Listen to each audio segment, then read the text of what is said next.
1960s में cold war के दौरान सोवियत यूनियन के लीडर निकिता क्रुश्चेव ने यह कहते हुए पूरे वेस्टर्न देशों को चौंका के रख दिया कि हम एक ऐसी पानी वाली जहाज बनाएंगे जो कि किसी भी ब्रिज के ऊपर से होकर उड़ सकती है, जिसका स्पीड एक हवाई जहाज के स्पीड के बराबर होगा। और मुझे नहीं लगता कि इस दुनिया का कोई भी देश अब तक ऐसा जहाज बना पाया होगा या किसी ने भी देखा होगा। यह कहते हुए 1960s में सोवियत यूनियन ने पूरे दुनिया को हिला के रख दिया। ठीक इस भाषण देने के 10 साल बाद सोवियत यूनियन ने एक सीक्रेट टेक्नोलॉजी से छुपी हुई एक ऐसा पानी वाला जहाज बनाया जो कि पानी के जस्ट ऊपर रहकर एक एयरक्राफ्ट के स्पीड के बराबर में उड़ सकती है, जिसको उन्होंने द जायंट क्रोनोप्लान का नाम दिया। लेकिन 1991 में सोवियत यूनियन के बिखरने के साथ साथ ये विशालकाय जहाज भी सोवियत यूनियन के नाम के साथ मिट गया। साल 1950 के आसपास दुनिया का सबसे तेज पानी में चलने वाला जहाज हाइड्रोफोइल्स था। इंजीनियर्स ने हाइड्रोफोइल जहाज को इस तरह से डिजाइन किया था कि इस जहाज के आगे और पीछे वाले हिस्से में विंग्स जोड़ दिया था, जो कि 1950 के समय में इंजीनियर्स द्वारा बनाई गई सबसे यूनिक टेक्निक थी, क्योंकि इस टेक्निक के मदद से बोट में पानी का ड्रैग बहुत ही कम हो गया था। लेकिन फिर भी दुनिया का सबसे फास्टेस्ट हाइड्रोफोइल जहाज भी 110 किलोमीटर प्रति घंटे के स्पीड से ज्यादा नहीं जा पा रहा था,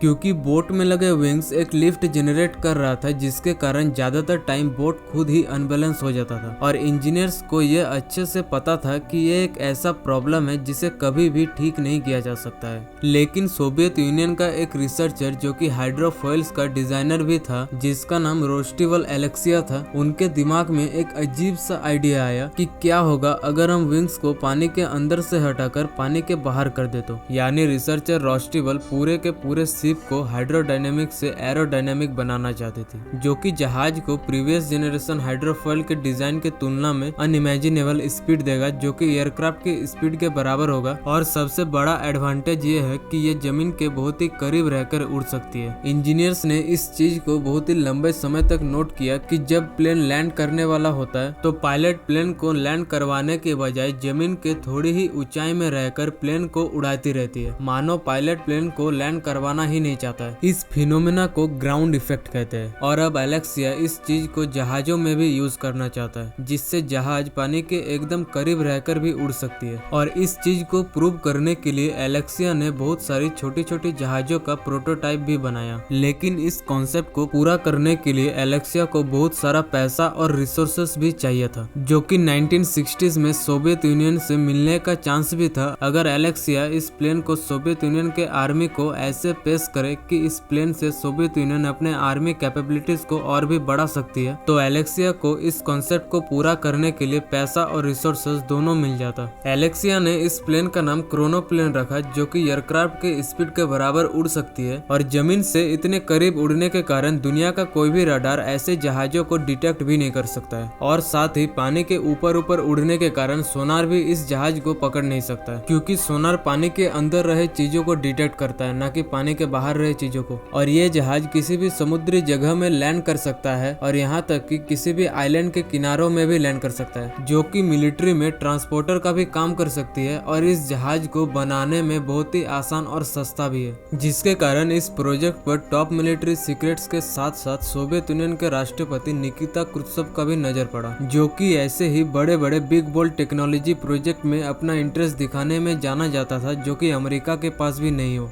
फिर 1960s में निकिता क्रुश्चेव ने इस प्रोजेक्ट के लिए फंड को ओपन कर दिया। फिर 1960 से 1965 तक एलेक्सिया ने कई सारे प्रोटोटाइप बनाई, जिन जहाजों का वजन कुछ ही टनों में होता था। लेकिन जहाज का जब फाइनल प्रोटोटाइप बनाया गया तो जहाज 1-2 टन का नहीं बल्कि 265 टन का एक भारी भरकम चलता फिरता मॉन्स्टर था, जिसको उन्होंने KM कहा, यानी कोराल मैकेट। ये जहाज हर 1 घंटे में 500 किलोमीटर ट्रेवल कर सकता था, वो भी अपने साथ 600 टन का भारी भरकम सामान को लेकर। इस जहाज को जब 1966 में बनाकर तैयार कर दिया गया था, तब यह जहाज दुनिया का सबसे बड़ा उड़ने वाली जहाज थी। इस जहाज का लिफ्ट टू ड्रैग रेशियो बहुत ही इम्प्रेसिव था, जो कि किसी भी जहाज के लिए मैच कर पाना नेक्स्ट टू इम्पॉसिबल था। इस मॉन्स्टर जहाज को ग्राउंड इफेक्ट में बनाए रखने के लिए जहाज के आगे वाले हिस्से में 8 जेट इंजन का यूज किया गया था, जो कि जहाज के विंग्स में टेम्पररी हावरक्राफ्ट यूज करने के लिए यूज किया जाता था। और एक बार जब प्लेन ग्राउंड इफेक्ट में आ जाता तो प्लेन के आगे में रहे 8 जेट इंजन को बंद कर दिया जाता था और फिर उसके बाद इस 600 टन के भारी भरकम मॉन्स्टर जहाज को एयरक्राफ्ट जैसे स्पीड में बनाए रखने के लिए सिर्फ 2 जेट इंजन ही काफी रहेगा। इस मॉन्स्टर जहाज का टेल 5 मंजिला घर के हाइट के बराबर था, जो कि इस जहाज को ग्राउंड इफेक्ट में बनाए रखने के लिए और हायर स्पीड में उड़ने के लिए स्टेबिलिटी प्रोवाइड करता है। इस जहाज को जब 1966 में पहली बार उड़ा के टेस्ट किया गया तो इस जहाज ने इस चीज को प्रूव कर दिया कि क्रोनोप्लेन को और भी बड़ा बनाया जा सकता है। लेकिन इस टेस्ट ने कुछ सीरियस प्रॉब्लम को भी रिवील किया।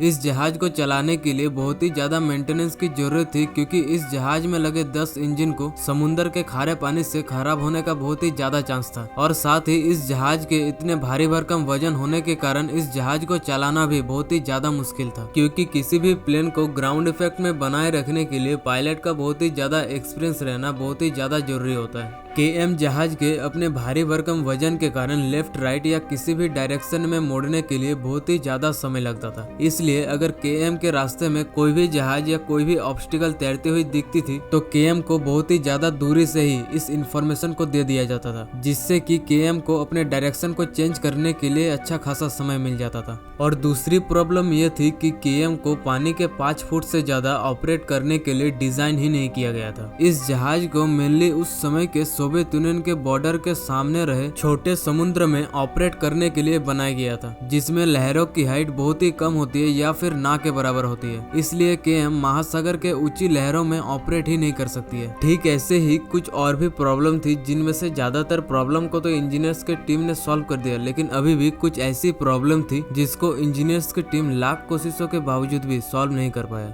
लेकिन अब ये बहुत लेट हो गया था, क्योंकि KM के फर्स्ट फ्लाइट होने के कुछ ही दिन बाद सोवियत यूनियन के लीडर चेंज हो गया और नए लीडर को इस प्रोजेक्ट में कोई भी इंटरेस्ट नहीं था। उनके हिसाब से यह प्रोजेक्ट महज एक फालतू पैसा खर्च कर रहा है। और यही वक्त था जिसके बाद एलेक्सिया के लिए खराब दिन शुरुआत हो चुका था। सोवियत यूनियन के लीडर चेंज होने के साथ साथ एलेक्सिया का पोजीशन भी डाउनग्रेड हो गया। अब एलेक्सिया को डायरेक्टर ऑफ हाइड्रोफॉयल ब्यूरो से हटाकर हेड ऑफ डाइंडलिंग क्रोनोप्लान के प्रोग्राम में डिमोटेड कर दिया, जिसके कारण अब एलेक्सिया को इस मिशन के लिए फंड की धीरे धीरे कमी हो रही थी और धीरे धीरे देखते ही देखते ये पूरा प्रोजेक्ट बंद हो गया। By the way, thanks for watching this video. जय हिंद, जय भारत।